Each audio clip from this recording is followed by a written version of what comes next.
Hello, my name is National Master Robert Plunkett. I'm going to try to do a series of videos. I've already done a couple of novelty videos. This is going to focus on novelties and ideas inside of the Dragon variation of the Open Sicilian. And there are quite a few of them, so I'm going to do one idea at a time, and I'm going to break it down into multiple videos so that you can get a good idea of kind of maybe a complete repertoire either against the dragon, with the dragon, how to play the dragon in general. This is a insight into my thinking of how the dragon should be played as white or as black. So let's get started. So e4, c5, knight f3, d6, d4, c takes d4, knight takes d4, knight f6, knight c3, g6, bishop e3, bishop g7, f3, knight c6, queen d2, castles, kingside. At this point, we have an option point. We have an important moment where white can choose to either play bishop c4 or white can choose to castle queenside. And both moves are very playable. And there's a lot of ideas going on in both lines. And they're also both very different. They both have a very different idea behind them. And it's not so easy to explain all of it without showing a lot of theory and a lot of lines. And that's what we're going to do. So after bishop c4, one of the main ideas that black has is after, say, knight e5, bishop b7, bishop b7, castles kingside, queenside, rook c8. One of black's intentions is to play knight c4, trade off this bishop, bring the rook to c4, and then play continues from there. And on another video, I'll show that line. So one of the ideas is, if black employs this normal plan with rook c8, knight e5, knight c4, if we castle queenside, here we're saving a lot of time. If he plays knight e5, rook c8, and then knight c4, we get to capture with one move instead of having to capture with 1, 2, 3 moves. And we effectively saved 2 moves. So if they continue with this normal strategy and we get to play h4, h5, we get to win the game very easily. Of course, almost nobody does this. Almost everybody plays one of 2 variations at this point. They play either knight takes d4, bishop takes d4, bishop e6. And of course, the most common move that people play here is d5. So I'm going to show you a way to approach both of these lines here. This is basically going to be covering the white side of castle's queen side and my personal approach to both of these lines. So the first one is knight d4, bishop d4, bishop e6. So my recommendation is to play knight d5 right away. So you play knight d5, you're threatening to take on e6, on f6 here. So now bishop takes d5, e takes d5, and you are covering a5, so mainline theory holds queen c7, and now I like to just safeguard c2. You can also play a line with g4, g5, and c3 once they put pressure here, and that's also possible. But my preference, after studying this line a long time, is to play king b1 here. And then after rook fc8, to simply safeguard this pawn with rook c1. Also note, knight takes d5 is not possible because bishop takes g7 would win materially. So at this point, the mainline theory is a5. a6 is played a lot. It's very weak. a6 followed by b5 followed by queen b7 is a very slow plan that doesn't seem to help very much for black. So a5 is the mainline theory. And now mainline theory, I think, really kind of used to be g4. I don't like this move because this move actually weakens my king side. And if I end up playing an endgame, which I think is very viable here, I think a lot of players, they ignore the endgame possibility without realizing that because of this pawn structure change that took place on d5, the endgame for white is actually pretty favorable. You have a majority of pawns on the queen side, and you have this weakness that can be attacked on e7. So as long as I don't weaken my pawn structure over here too much, I can play an endgame if I want to, or if black plays a strong enough continuation that kind of forces me to play an endgame. So my recommendation is this move, which is lesser seen, but very strong, which is h4. And the idea is pretty straightforward. I want to play h5, and I want to play this endgame. And actually, I think the best move, and the move I've seen a lot, is a4. And I like this idea. The idea, I think, is really just to play queen a5 and to try to exchange queens. Because after I play h5, this position starts getting really dangerous for black. And I think black has nothing better than to play queen a5. But I will show you what happens if black goes into this other line and plays knight takes h5. I think the game is almost over. I think white wins. Bishop takes g7, knight takes g7. We could also play king takes g7, and I think that adds up to about the same thing because we just kick the knight away with g4, knight here, and then we play queen h6 check. And we'll end up kind of in the same place.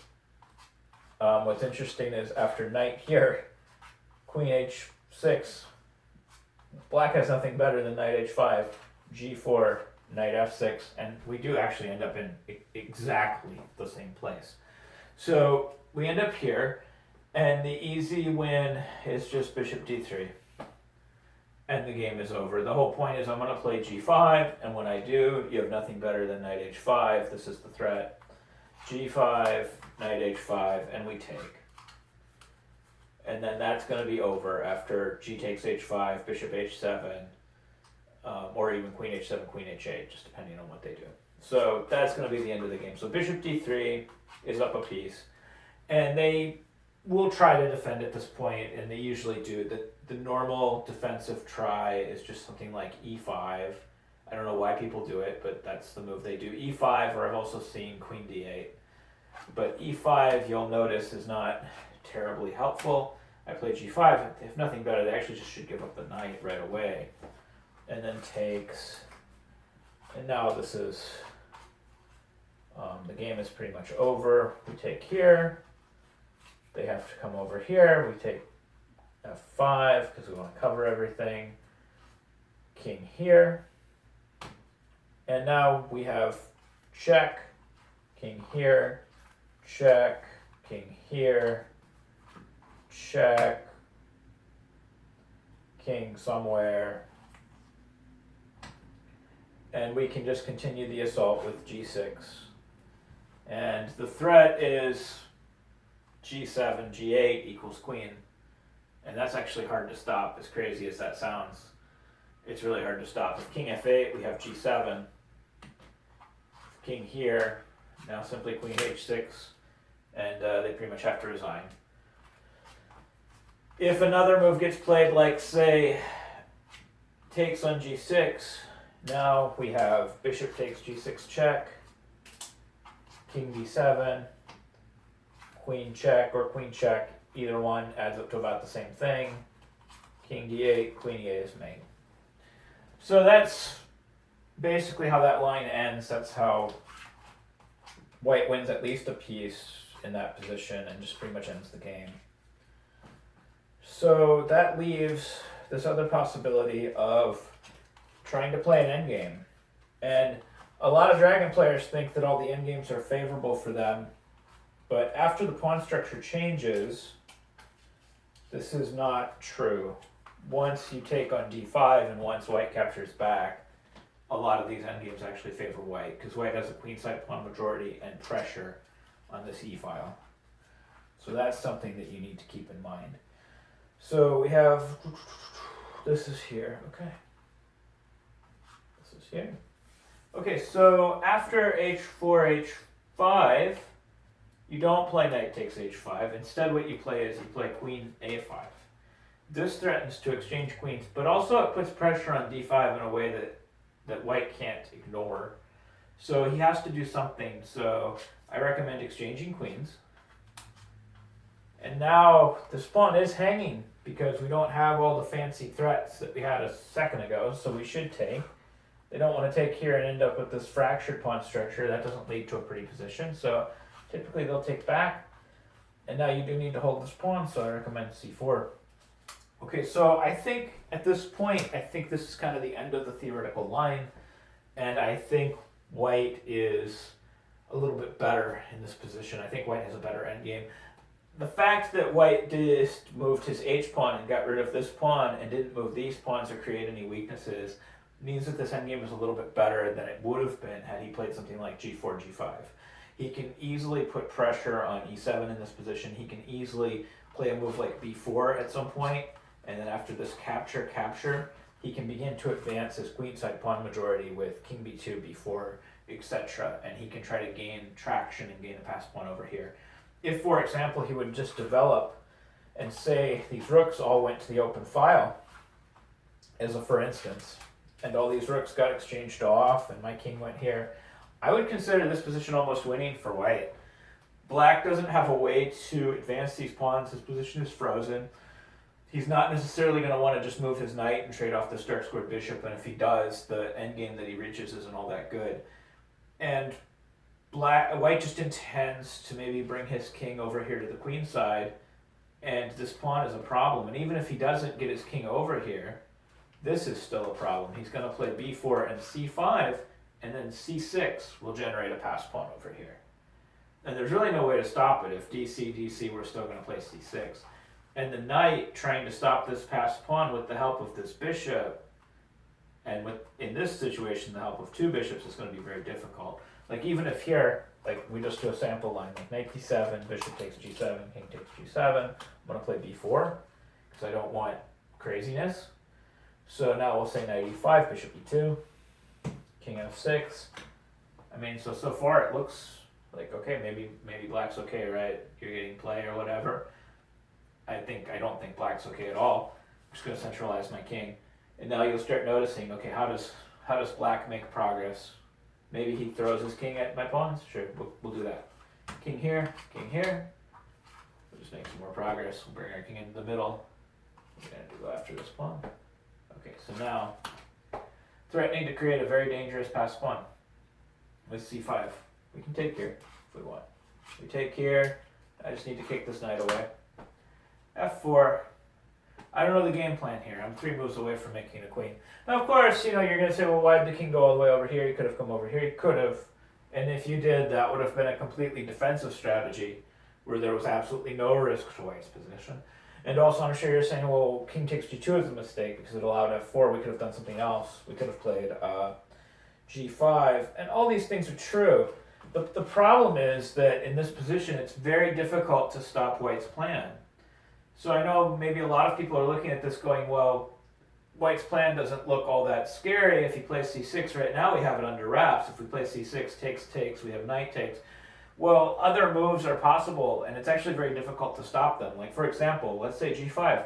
This move is actually possible here. And, okay, so we take,